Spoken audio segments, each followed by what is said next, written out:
Mesdames et messieurs, bonjour et bienvenue à ce rendez-vous du décryptage sur Sika. Le président malien Ibrahim Boubacar Keïta, qui devait se rendre ce mardi en Égypte, a annulé son déplacement pour raison de sécurité intérieure après 2 attaques djihadistes ayant tué 13 militaires maliens en 3 jours dans le nord du pays.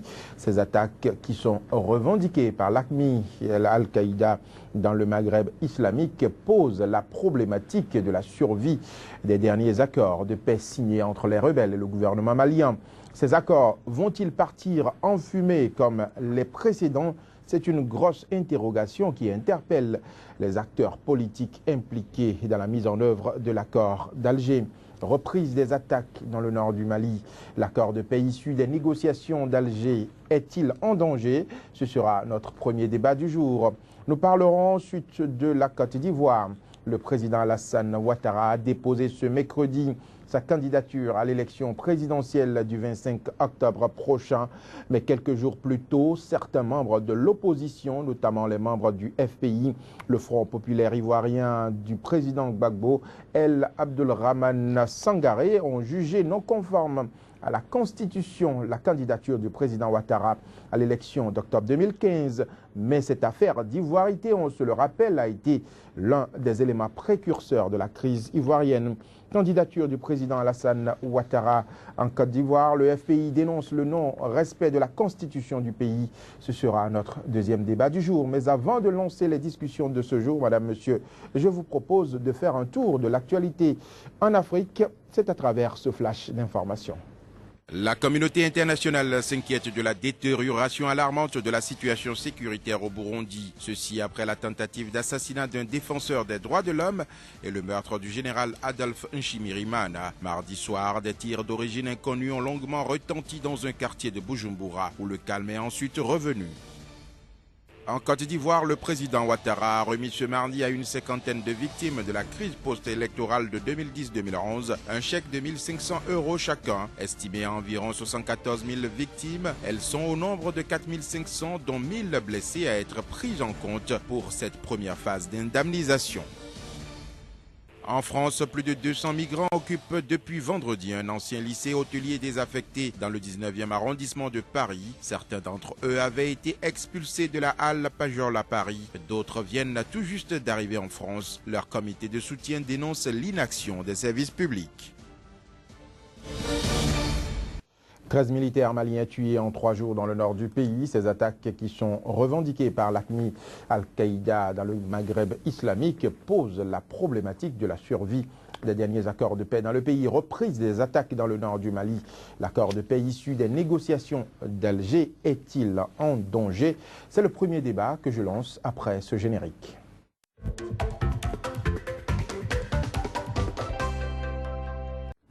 Pour le débat de ce jour, je reçois 2 invités. D'abord, Paulin Aladagbin, juriste et analyste politique. Paulin Aladagbin, bonjour et merci d'avoir accepté notre invitation. C'est moi qui vous remercie, M. Akhofadji. J'ai également sur ce plateau Joël Yetonji de la rédaction de Sika TV. Joël Yetonji, bonjour. Bonjour à vous, bonjour M. Aladagbin. Joël Yetonji, je reste avec vous pour ma première interrogation dans cette émission. 13 morts en 3 jours. Dans le nord du Mali, est-ce qu'on peut dire que c'est le retour des violences dans cette partie de ce pays? Malheureusement, c'est un incident de plus qui interpelle, qui se demande si ceci ne portera pas un coup dur à l'accord de paix récemment signé. Ce qui est sûr, l'incident vient fragiliser une situation déjà précaire. Et là-dessus, il va falloir redoubler d'ardeur. Et tout le mal, c'est que l'armée malienne, jusqu'à preuve de contraire, n'est pas encore parvenue à ceinturer tout le pays, et en l'occurrence cette partie du nord du pays. Et on ne devrait pas être surpris, on devrait veiller au gré en permanence. Mais il se trouve qu'actuellement, c'est une marche progressive, mais en le faisant, on n'a certainement pas pris toutes les dispositions sécuritaires qui s'imposent. Voyez-vous, en 2012, ces djihadistes ont déjà fait parler d'eux. Et s'ils ont pu être déboutés de la localité, ça a été avec la complicité des forces internationales conduites en l'occurrence par l'armée française. Aujourd'hui, qui a eu ce repli tactile, ça a été un terrain vierge. Et c'est une zone très convoitée Et la rébellion ne date pas d'aujourd'hui. Oui, mais normalement, avec cet accord, on devait quand même avoir de la calmie dans la zone. Est-ce qu'avec l'accord qu'on a eu à Alger, où tous les rebelles ont signé, tout le monde a signé cet accord, on ne doit plus avoir de ce genre de violence, normalement?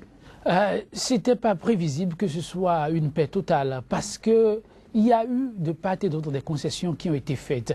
Mais toujours est-il qu'il y avait des grincements de dents aussi de part et d'autre, parce que ce qui devrait être concédé de part et d'autre, surtout du côté de la rébellion, n'était pas accepté de tous.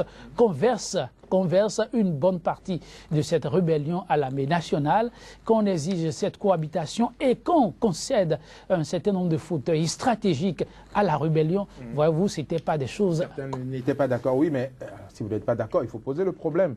Est-ce que c'est par les armes qu'il faut revendiquer encore, puisqu'on veut la paix dans la zone? Il faut retenir que pour régler définitivement ce problème, il faut aller par le dialogue, ce qu'on a déjà fait, mais il faut mettre les garde-fous. Le Mali doit avoir en permanence à ses pieds des armes aussi, parce que ceux-là, malheureusement, ne connaissent que ce langage. Aujourd'hui par la MINUSMA, il y a la mission des Nations Unies au Mali qui assiste le pays et qui protège également le pays. Mais constatez qu'on a baissé un peu les bras, et c'est ça qui a donné le résultat que nous avons eu. Si la vigilance était fortement de mise, si on a compris qu'en face de soi, on a des gens qui peuvent toujours remettre en cause les acquis, ils ne seront pas surpris de cette façon-là, parce que ça fait partie du bilan le plus lourd qu'on ait enregistré depuis la signature de cet accord. 13 morts, et c'est des militaires qui étaient armés. Donc, en 3 jours. Il faut redoubler de vigilance. C'est inquiétant. Monsieur Aladagouin-Paulin, vous êtes analyste politique. Vous assistez, vous avez également décrypté l'actualité. 13 morts, 13 militaires décédés en 3 jours. Est-ce qu'on peut dire que l'accord de paix d'Alger est en danger? Oui, il faut dire que cela pose vraiment le problème des négociations. Est-ce que les bases ont été réellement solides lorsqu'on a voulu signer cet accord? Est-ce que tous les acteurs ont été réellement mis au courant? Est-ce que tous les acteurs ont été intéressés? Parce qu'il y a certainement des gens qui, d'une manière ou d'une autre, se sont vraiment montrés un peu frustrés par rapport à ce qui s'est passé.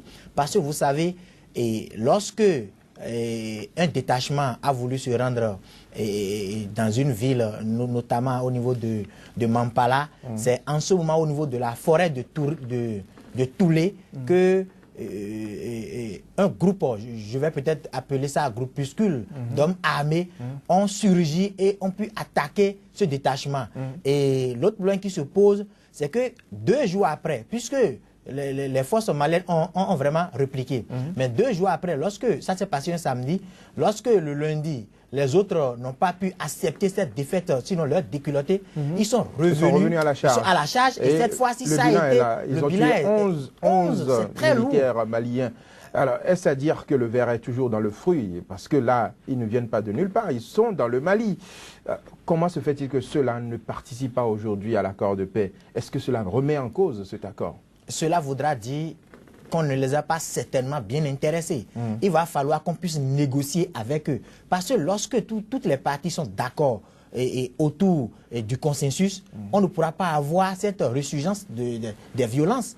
On a certainement dû abandonner certains et qui ont voulu se faire entendre, certainement.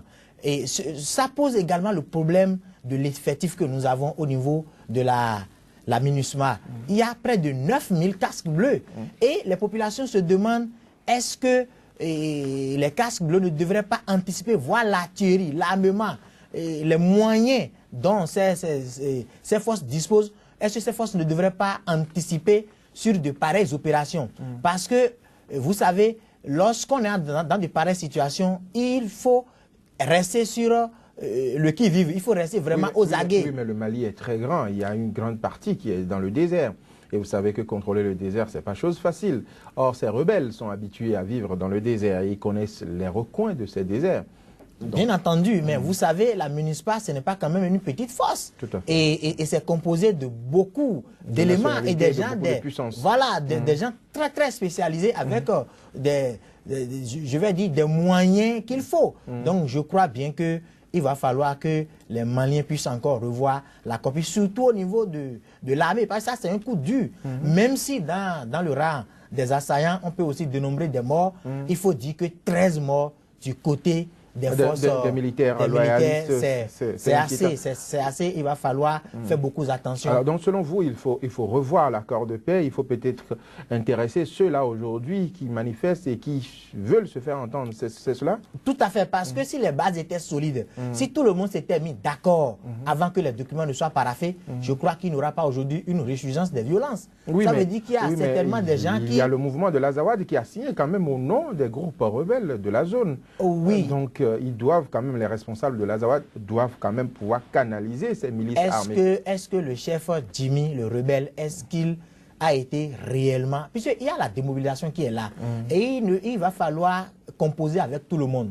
Lorsque vous voulez démobiliser des gens et que vous prenez une frange de la population, une frange des rebelles, ou bien vous n'aimez pas composer avec tout le monde, ceux qui vont se sentir lésés, ou bien ceux qui vont peut-être se sentir mis à l'écart, ceux-là vont vouloir se faire entendre. Et vouloir se faire entendre, c'est de cette manière. Et c'est vraiment la bonne manière.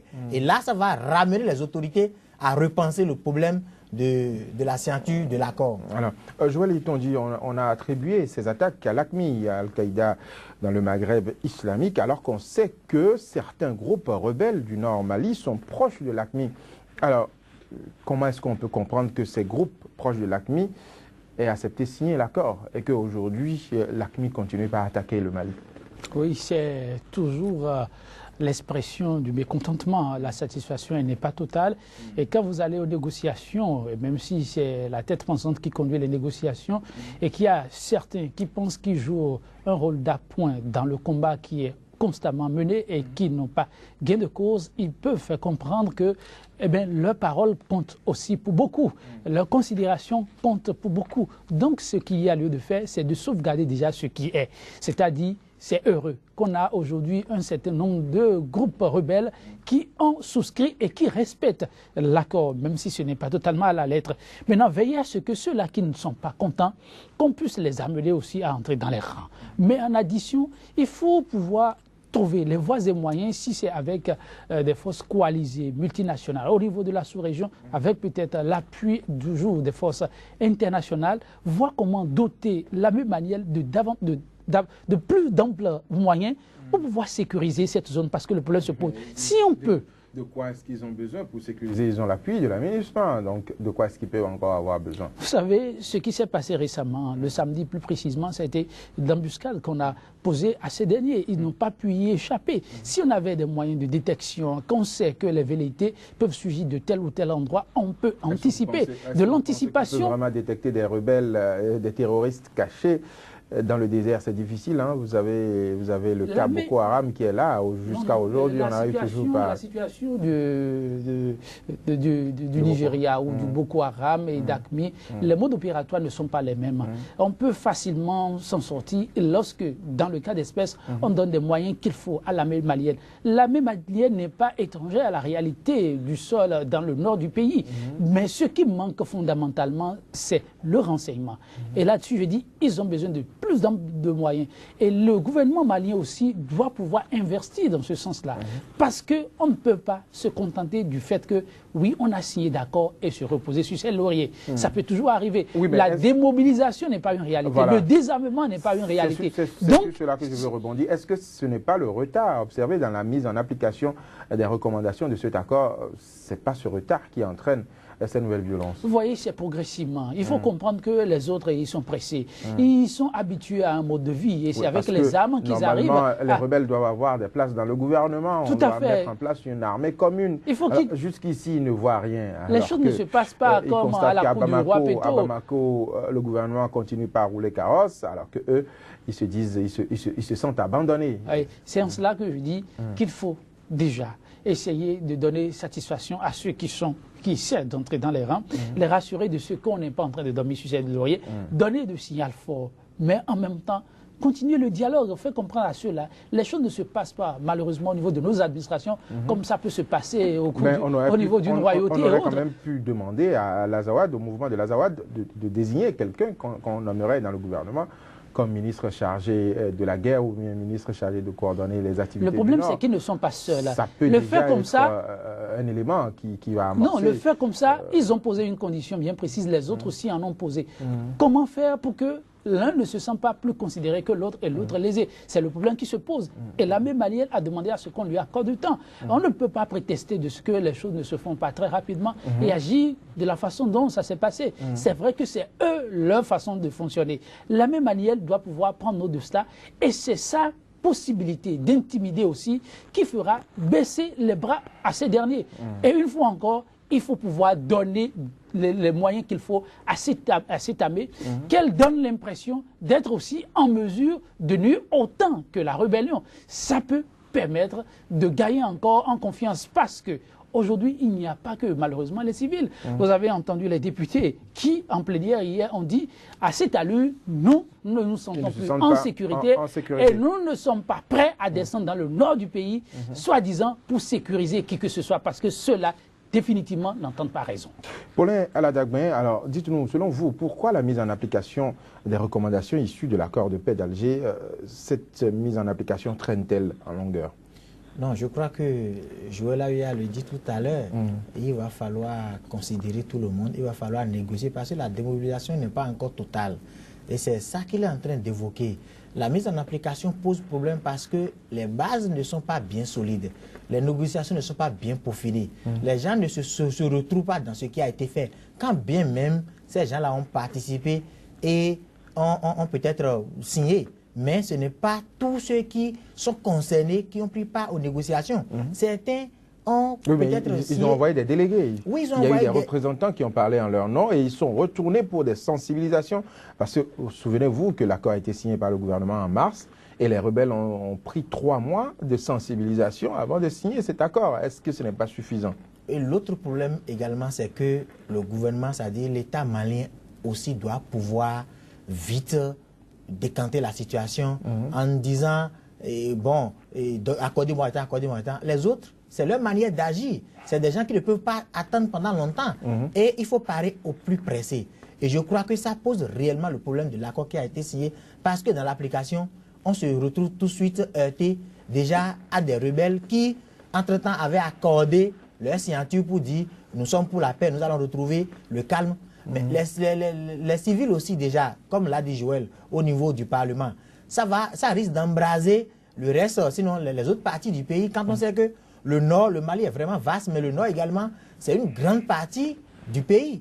Et je crois que l'accord pose réellement un problème. C'est pourquoi il va falloir s'asseoir très vite et repenser encore les négociations et peut-être, comme vous l'avez dit, créer 1 ou 2 postes au sein du gouvernement. Normalement, il est prévu quand même que les rebelles aient leur place dans le gouvernement. Mais jusqu'à présent, ce n'est pas fait. Que le commandement soit fait du moins de façon jumelée entre les rebelles et l'armée régulière. Et souvenez-vous, pour avoir la paix, on va y revenir, pour avoir la paix en Côte d'Ivoire, il a fallu intégrer les rebelles au sein du gouvernement et qu'on contrôle les portefeuilles, les mieux sécurisés, la défense, l'intérieur.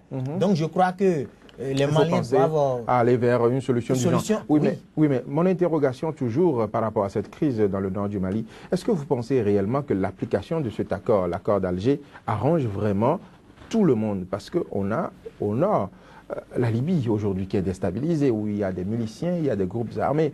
Est-ce que ces milices ont intérêt à voir le nord du Mali stabilisé?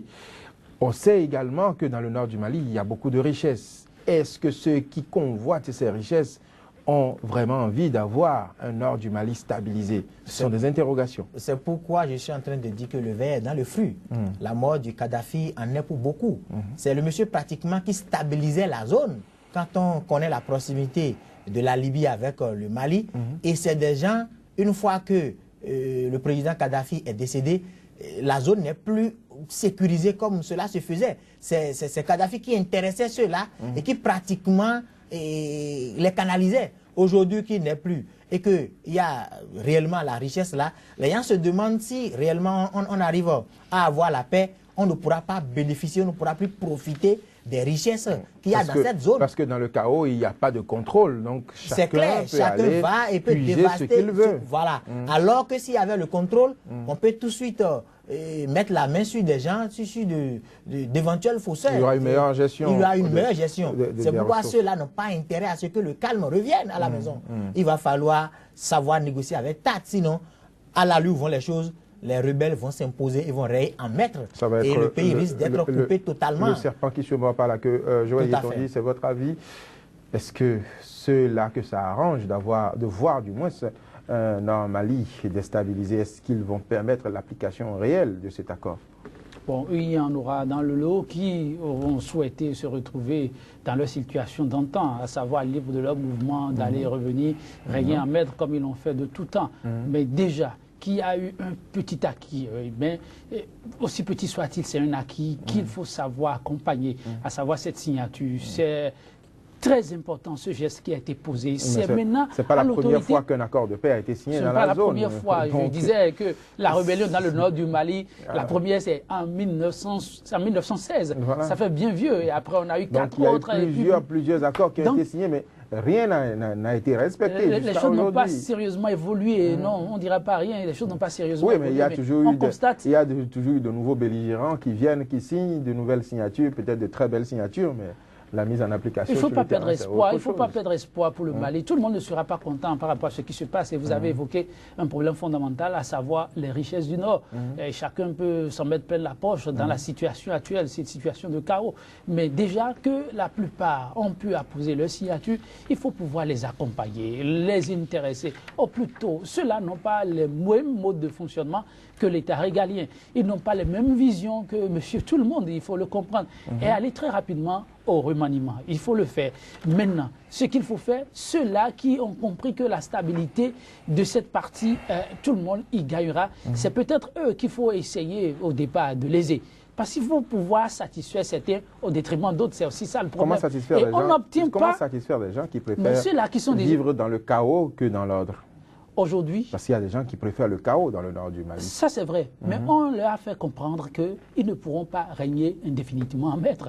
L'intervention des forces internationales... Depuis 1916, on n'a pas pu ordonner ceux-là. Ils se disent que... On a eu une accalmie relative depuis 2007, avant d'avoir la rébellion de 2012. Et avec la rébellion de 2012, nous avons compris que quand il y a de la volonté, un nettoyage est possible avec l'intervention internationale. Alors, on peut profiter de cette intervention qui a fait comprendre à cette rébellion que oui, à un moment donné, il va falloir aller autour d'une table de négociation, négocier peut-être gros et pouvoir continuer, profiter de cette accalmie tout en étant autour de la table, poser certains actes qui peuvent profiter aux gens. Parce que si les gens sont allés à la table de négociation, ce n'est pas pour rien. S'ils se sont crus indéfinitivement forts, je ne crois pas qu'ils vont tous accepter à aller autour de cette table. Ils l'ont accepté. Je dis une fois encore, l'État malien doit pouvoir profiter de cela.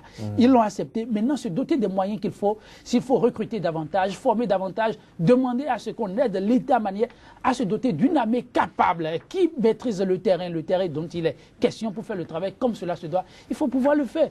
Parce que le Mali aujourd'hui déstabilisé, vous avez parlé de la Libye, ce sera plus critique que ce que nous avons vécu dans les années 2000. Ce ne serait pas pareil. Donc on n'a pas intérêt à ce que cette partie du Mali soit aux mains des rebelles. Alors Paulin Aladagouin, est-ce que vous craignez que l'accord d'Alger ne finisse comme les autres accords, les accords précédents? C'est là toute mon inquiétude et je crois bien que ça risque vraiment de finir de cette façon, à voir le nombre de morts que nous avons dénombrés et à voir la stratégie utilisée par ces rebelles pour se faire entendre. Et je voudrais simplement dire que ça me rend vraiment dubitatif. Et ce n'est pas sûr qu'on puisse aller au bout. Et c'est pourquoi Joël disait... Qu'est-ce que vous proposez justement pour qu'on puisse vraiment aller au bout? Oui, parce pour sortir de Mali cette crise, déstabilisé aujourd'hui, cela n'arrange pas. Il y a l'Afrique de l'Ouest qui est là, c'est toute la région. Voilà, parce que la position géographique du Mali est tellement stratégique que si jamais cela prend feu là-bas, c'est toute l'Afrique de l'Ouest qui prendra un coup. Et vous savez, ce qu'il faut dire, il faut qu'on sente au niveau du gouvernement malien vraiment une volonté d'en finir avec la crise.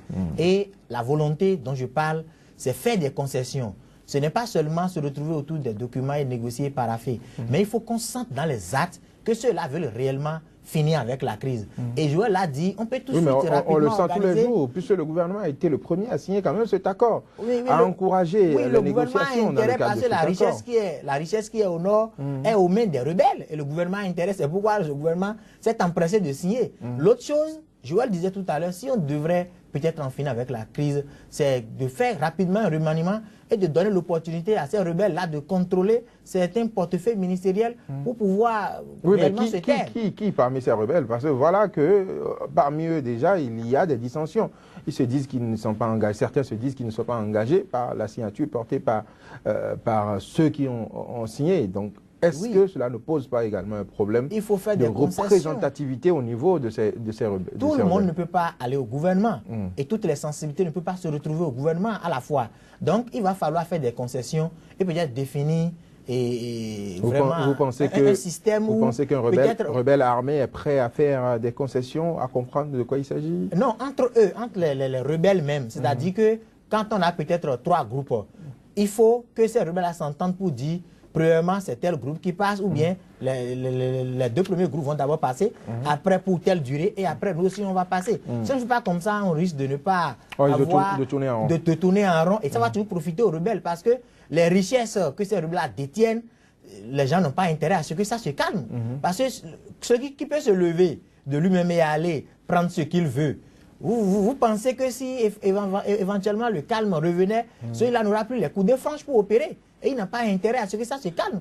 C'est pourquoi le gouvernement doit pouvoir vraiment se montrer disponible et accorder ce qu'il faut réellement. Parce que ne pas le faire et rester là à signer des accords et ne pas passer à l'acte, on risque d'assister à ce que vous allez dénoncer. Et on ne serait pas épargné au niveau de l'Afrique de l'Ouest. Parce que c'est vraiment stratégique la position du Mali.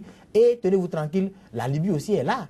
Nous n'en sommes pas encore à la fin, avec tout ce qu'on est en train de voir. Donc c'est pour vous dire que le président Kadhafi stabilisait un peu la zone et il va falloir colmater les brèches pour ne pas embraser toute la région. Joël Yetonji, aujourd'hui les rebelles se disputent entre eux par rapport à la mise en application des recommandations de cet accord de paix. Est-ce que vous pensez qu'ils finiront par s'entendre pour faire des propositions vraiment concrètes pour qu'on aille à un gouvernement d'unité nationale? Alors, il faut constater que dans cette cacophonie, il y en a qui sont prêts et qui ont montré leur disponibilité à collaborer. Je pense que ce qu'il faut faire aujourd'hui, c'est heureux ce qui s'est passé, même si c'est un incident malheureux. Ce qui s'est passé, je qualifie d'heureux, c'est quoi? Il y a une attaque qui a un visage, qui a un nom. Il faut déjà circonscrire cela. Circonscrire cela, c'est déjà rapidement appeler autour d'une même table ceux-là qui sont prêts à collaborer, ceux-là qui sont prêts à travailler, créer ce gouvernement, leur donner ce qui leur revient de droit. Ce sera une façon d'affaiblir ceux qui aujourd'hui sont en train de se rebeller. Et ceux qui aujourd'hui seront dans les rangs peuvent vous aider à les combattre.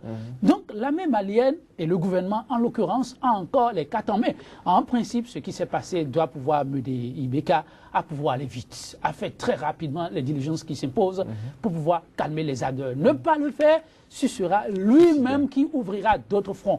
Et des fronts en plus, ce que vous créez en introduction, à savoir un accord de paix qui risque de voler en éclats, cela risque d'arriver et ce sera bien dommage.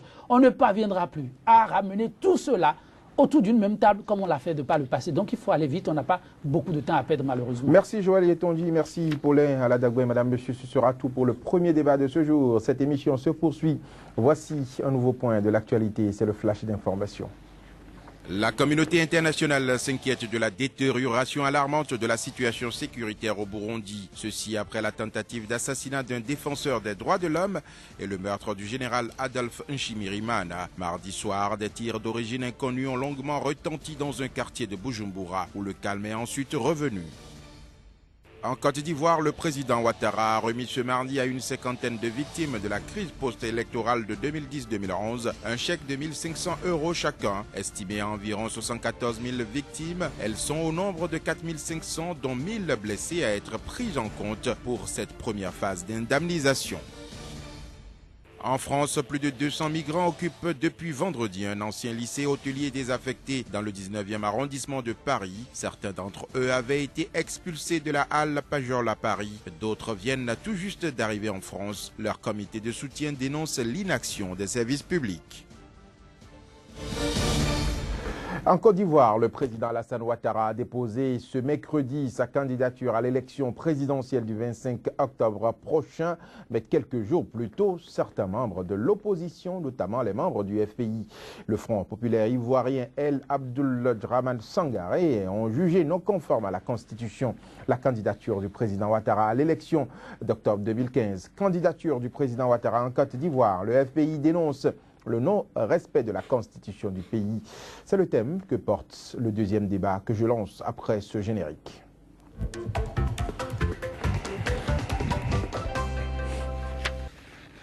Le débat se poursuit avec Paulin Aladagben. Il est juriste, analyste politique et Joël Yetonji de la rédaction de Sika TV. Paulin Aladagben, nous assistons encore à une dénonciation du FPI qui juge non conforme à la Constitution la candidature du président Alassane Ouattara, qui a déposé ce mercredi même sa candidature. Donc le FPI juge non conforme à la Constitution cette candidature. Est-ce que selon vous, cela annonce le retour des vieux démons dans ce pays? Merci, M. Ahovodi. C'est là toute la question. Parce que la Côte d'Ivoire sort d'une situation vraiment tumultueuse. Elle n'en est même pas encore à la fin. Et on croyait qu'avec la commission Vérité et Réconciliation, avec tout ce qu'il y a eu, avec le sacre de la Côte d'Ivoire en Coupe d'Afrique des Nations, on a l'impression que le géant que nous avons en matière d'économie au niveau de l'UEMOA est en train de retrouver toute sa santé d'entretemps. Mais malheureusement, avec cette situation, la Côte d'Ivoire risque encore de tomber dans la violence parce qu'on sait que ceux qui sont en train de déposer, sinon ceux qui ont déposé cette requête, c'est des gens du camp de Gbagbo. Et Gbagbo aujourd'hui n'est pas libre de ses mouvements. Et il est en attente d'être jugé. Et ceux-là estiment que c'est une justice vraiment à double vitesse, c'est-à-dire c'est la justice des vainqueurs. Et s'il n'y avait pas la justice des vainqueurs et que tous ceux qui avaient participé aux exactions, tous ceux qui avaient d'une manière ou d'une autre avaient contribué au chaos du pays, si tous ceux-là s'étaient retrouvés devant la justice et non seulement le camp de Gbagbo, je crois qu'on n'assisterait pas à cette situation. Oui, mais aujourd'hui, le gouvernement qui est là affirme que ce n'est pas une justice des vainqueurs sur les vaincus. Et pour preuve, ils ont annoncé la dernière fois des dossiers justement contre des proches du président Ouattara. Après combien de temps? Après avoir passé 5 ans. Et depuis là, ce sont les proches de Gbagbo qui étaient jugés.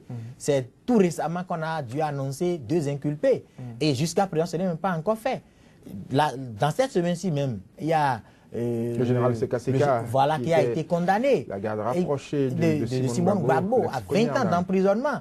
Et tout ça ne fait qu'apporter de l'eau au moulin de ceux qui sont du côté de Gbagbo. Oui, mais est-ce que cette revendication concernant l'ivoirité, si on peut le dire ainsi, est-ce que cela ne risque pas de mettre à mal encore ce pays, comme vous l'avez dit, qui est en train de sortir peut-être de cette crise-là?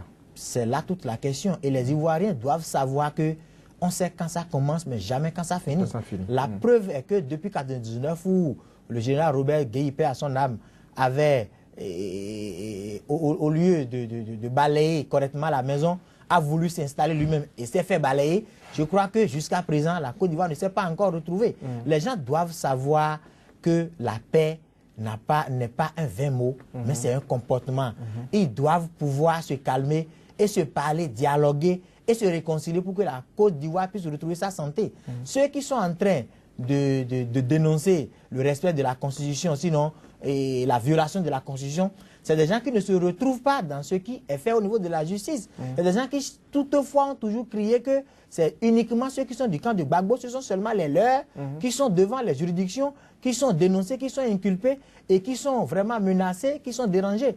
Alors que ceux qui sont sous la couverture du pouvoir, c'est-à-dire les oufouettis ou bien les gens du RDR, sont quand même à l'aise, à l'ombre, assis et ne sont pas du tout inquiétés.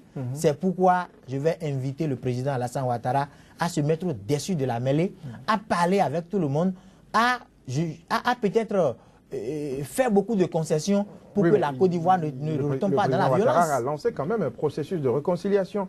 Il y a des appels à ceux qui sont à l'extérieur, les exilés, à ceux qui rentrent au pays pour contribuer à la construction de la nation ivoirienne. Mais on ne peut pas le faire lorsqu'on arrive seulement à dénombrer des victimes ou bien lorsqu'on arrive à dénombrer et non pas des victimes, des inculpés ou bien des coupables dans l'autre camp, dans un seul camp. Ça pose le problème de l'équité, de l'impartialité, tout simplement. Mais d'autre part, il ne faut pas oublier aussi que la justice est censée être indépendante. Oui, la justice est censée être indépendante, mais lorsqu'on voit les agissements qui sont faits, lorsqu'on regarde tout ce qui se déroule comme procès, on a l'impression que l'indépendance de la justice, certainement, est en train orientée, tout à fait. Joël Yetonji, alors des dénonciations, le FPI aujourd'hui qui pense que le président Alassane Ouattara ne doit pas être candidat au regard de l'article, je crois bien 35 de la Constitution ivoirienne. Est-ce que, selon vous, cela ne risque pas de poser encore des problèmes dans ce pays qui peine à sortir, qui est en train de sortir de cette crise-là? Tout à fait. Ça, on risque d'arriver à la case du départ. Et ce n'est pas souhaité. L'article 35 de la Constitution ivoirienne qui stipule que ne peut être candidat que tout Ivoirien d'origine, à savoir être de père et de mère ivoiriens et eux-mêmes ivoiriens d'origine. Ça fait compliqué. Et c'est la Constitution, il va falloir la respecter. Donc là-dessus, si on brandit cet article 35, on devrait pouvoir comprendre la réaction de ces derniers. Mais il se trouve que Alassane Ouattara a été déjà candidat. Candidat une fois, malgré cet article-là. Et au nombre de ceux-là qui parlent aujourd'hui... Cela fait jurisprudence. Cela fait jurisprudence, oui. Quand on entend Kobenam, qui était hier allié à Alassane Ouattara, qui dit que cela devrait être compris que c'est pour sa première candidature, pas pour la seconde. Alors qu'en lui permettant de se présenter en son temps, on ne lui a pas spécifié que, bien, chef, vous serez président une seule fois et après votre mandat, vous ne vous présentez pas. Le temps pour vous de régler votre problème d'ivoirité ou autre. Ça n'a pas été dit de cette façon et qu'aujourd'hui, on en soit brandi. C'est un peu dommage. Je dis une fois encore, par rapport à cet article, on peut comprendre. Mais dans les faits, on ne peut pas comprendre non plus. Parce qu'une fois, on le lui a permis, sans préciser qu'il n'aura pas à se présenter une seconde fois. Donc, il faut le laisser. Maintenant, poser ce problème à quelques mois du scrutin, ça pose un peu de problème. Et quand on prend du recul, on se dit, est-ce que ce n'est pas le fruit de la rancœur, de l'insatisfaction, de la déception? Oui, on a promis aux Ivoiriens la réconciliation nationale. Ça a été réglé comment? Donc, de ces ratés qui sont restés, de ces déceptions qui sont restées, c'est un peu ça qui ressurgit de cette façon-là. Mais pour une Côte d'Ivoire que l'on veut tous prospère, apaisée, il faut simplement demander aux uns aux autres de ramener la balle à terre et que de part et d'autre on fasse des concessions. Oui, mais parce que c'est encore possible aujourd'hui. Ramener la balle à terre quand, vous savez, en début de cette semaine, on l'a dit tout à l'heure, le général Seka Seka, qui était le bras droit de l'ex-première dame, a été condamné. L'ex-première dame également a été condamné, son mari actuellement à la CPI. Cela fait partie des revendications justement de cette opposition réunie au sein de la CNC. Alors, face à toutes ces revendications, est-ce que vous pensez qu'on peut avoir les rancœurs apaisées réellement pour aller vers les élections? Vous voyez, tout est possible dans la vie. En une seconde, beaucoup de choses peuvent se produire, même l'inespérable. Donc, ce que je veux dire, en addition à ce tableau que vous venez de peindre, il faut ajouter qu'il y a une voix, pas des moindres, une ONG très écoutée, Human Rights Watch, qui a dénoncé également le fait que la CPI ne s'intéresse. Et quand Human Rights Watch fait une déclaration comme celle-là, ça veut dire tout ce que ça veut dire. Donc c'est à Alassane Ouattara de faire comprendre ou bien de donner d'autres orientations, de rassurer. Nous ne pouvons pas oublier non plus que pour le scrutin, le recensement, on a dû presque supplier les Ivoiriens à aller se faire recenser. Ça, c'est des indices aussi qui ne trompent pas. Donc, pour pouvoir amener les Ivoiriens à aller véritablement aux urnes avec tout ce qui se passe, qui n'est pas à négliger, il va falloir faire diligence pour rassurer les uns les autres. Donc, Alassane Ouattara, oui, a encore son mot à dire. Faire en sorte que les gens arrivent à comprendre que ce n'est pas une justice à double vitesse. Faire en sorte que les gens arrivent à comprendre que ce qui est en train de se faire aujourd'hui, ce n'est pas pour une frange de population ivoirienne, mais c'est pour tous les Ivoiriens. Donc, une fois encore, comme dans un autre cas, mais qui n'est pas pareil, c'est Alassane Ouattara qui est la solution à la Côte d'Ivoire dans ce qui est en train de se passer. Il y en a qui sont très remontés, qui l'affichent, il faut pouvoir les apaiser. Les apaiser, c'est donner des signaux très forts. On a annoncé, vous l'avez dit tantôt, qu'il y a des gens qui seront jugé. On a vu, le dossier a été annoncé combien de fois. C'est quoi la suite aujourd'hui du dossier? Il faut faire vite et très vite afin que les gens puissent aller au scrutin. On a entendu dire qu'il y a déjà un pasteur qui a eu une révélation. Voyez-vous, quand on annonce ces faits, ça fait craindre. Il faut craindre le pire. Et pour éviter le pire, une fois encore, Alassane Ouattara a son mot à dire. En tant que président de la République. Alors, Paulin Aladagme, est-ce que vous pensez que cette revendication du FPI a une chance d'aboutir au niveau du Conseil constitutionnel ivoirien? Non, je ne pense pas, dans la mesure où le silence de la loi est souvent sujette à des interprétations. Lorsque la loi est silencieuse, il faut pouvoir l'interpréter. Quel était l'esprit? Chacun l'interprète. Oui, à sa manière. Ouais, à son profit. À son profit. Mais il y a l'interprétation qui, comme Joël l'a dit tout à l'heure, en accordant à Alassane Ouattara la première candidature, c'est-à-dire la recevabilité de sa candidature, les Ivoiriens implicitement ont reconnu qu'il peut faire 2 mandats. Parce que ce n'est pas dit spécifiquement sur le document que vous n'avez un seul mandat à faire à la tête du pays. En acceptant sa candidature pour qu'il soit président, c'est que implicitement, les Ivoiriens l'acceptent, fait 2 mandats comme tout le monde. Et la constitution dit vous faites 2 mandats et parti. Le seul, il va faire son second mandat. Les gens ne pourront pas avoir gain de cause dans la mesure où, vous savez, quand les violences ont eu lieu en Côte d'Ivoire, avant que la CPI ne se saisisse du dossier, c'est que les juridictions étatiques, les juridictions internes ont d'abord la primauté de juridiction. C'est-à-dire que, compte tenu de leur souveraineté, les juridictions, ces États peuvent instruire leurs juridictions pour connaître des crimes internationaux. Mais lorsque on sort d'une situation et le système judiciaire s'est peut-être effondré, oui, ou bien c'est ce qui était arrivé en Côte d'Ivoire, c'est pourquoi Laurent Gbagbo a été transféré à la CPI. Mais lorsqu'il s'agit de Simone Gbagbo, Alassane Ouattara leur a dit qu'aujourd'hui, le système judiciaire se retrouve à telle enseigne qu'on peut assurer un bon procès, un procès équitable à ceux aux mises en cause. Donc par rapport à ça, il n'a pas cru devoir envoyer Simone Gbagbo. Je vous dirais simplement que le Conseil constitutionnel va leur imposer, au niveau de ceux qui ont formulé leur requête, va leur imposer du fait qu'en acceptant pour la première fois la candidature de Alassane Ouattara, c'est que implicitement, cela fait jurisprudence. Et que la meilleure façon de sortir de la crise, c'est de pouvoir le laisser, puisque au début de son mandat, les gens n'avaient pas évoqué ça. Et mieux, quand l'élection s'approchait, à 1 an, il a toujours souhaité le renouvellement. Henri Konan Bédié l'a même soutenu et a souhaité sa candidature. Les gens n'avaient pas réagi. C'est parce qu'aujourd'hui, surtout cette semaine où il y a eu la condamnation du général Sika Sika, c'est tout ça qui a ajouté... Oui, mais vous savez, la politique, c'est de bonne guerre. Oui, c'est de bonne guerre. C'était des arguments que l'opposition gardait et savait qu'elle allait exhiber à la veille, justement, de la candidature réelle du président Ouattara. Oui, donc, ce qu'il faut faire à ce niveau, c'est que le président Ouattara devrait... Il y a la loi d'amnistie.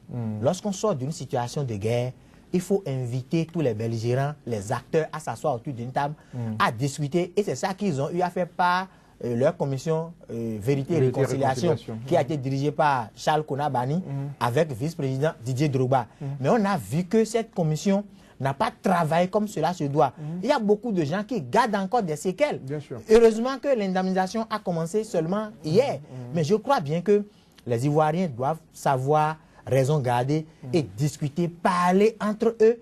Et le président, pour telles les divergences, doit pouvoir gracier des gens par des lois d'amnistie des 2 côtés. Parce qu'on a l'impression que les signes se reposent, ne sont pas inquiétés, et que c'est seulement dans le camp de Gbagbo que les gens trouvent des boucs émissaires pour pouvoir les condamner ou bien pour pouvoir les déranger. C'est ça qui fait aujourd'hui que ceux qui sont vraiment frustrés ou ne se retrouvent pas dans ce système ont commencé par chercher des arguments pour pas réagir. Joël Yetonji, selon vous, est-ce que cette dénonciation a une chance d'aboutir devant le Conseil constitutionnel ivoirien? Il faut dire d'abord, comme vous l'avez mentionné, c'est FPI, l'aile d'Abdraman, et qui n'est pas officiellement reconnu. Voilà. Cela signifie, si la légitimité de cette aile du FPI n'est pas reconnue, pour aller déposer, faire un recours devant la Cour constitutionnelle, vous connaissez d'office la réponse. Donc, elle n'a vraiment pas de chance de prospérer. Ce qu'il faut demander expressément, c'est que Alassane Ouattara fasse ce qu'il peut faire pour rassurer les uns et les autres. Il n'est pas trop tard pour mieux faire. Mais en même temps, c'est l'occasion pour attirer l'attention de nos élus du peuple, des députés, d'éviter cette politique trop courtoise, partisane, où on fait tout taillé sur mesure et à croire qu'on met en range au placard l'intelligence et on crée d'autres problèmes qu'on a après du mal à gérer. Parce que, comme vous pouvez comprendre ce texte de loi, alors qu'on en est à parler de brassage, alors qu'on en est à parler de métissage, alors qu'on en est à prôner les valeurs de l'universalité, on essaie d'adopter un article qui dit, pour être éligible, il faut être ivoirien de père et de mère et que vos parents soient ivoiriens de père et de mère. Non, disons-nous la vérité. On veut construire quel monde? L'universalité, on veut le faire comment? Il faut dire ici et maintenant que c'est l'occasion, jamais, de pouvoir penser à cet article-là. Après la réélection, il faut aller aux élections. Il faut éviter à la Côte d'Ivoire de se retrouver dans un vide juridique. On n'a pas besoin que la Côte d'Ivoire s'embrase. Aux portes, nous avons les djihadistes, nous avons Boko Haram. On n'a pas fini de régler ces problèmes. Si on le fait, ce sera encore une autre plaie baignante ouverte. Et ça va mener davantage de problèmes à gérer pour cette Afrique-là. Merci Joali Tonji, merci Paulin Aladagouin. Madame, Monsieur, ce sera tout pour le débat de ce jour. Merci de nous avoir suivis et très bonne suite de programme sur SICA. La suite de cette émission à présent est consacrée aux nouvelles économiques sur le continent africain et dans le monde entier. C'est le journal de l'économie.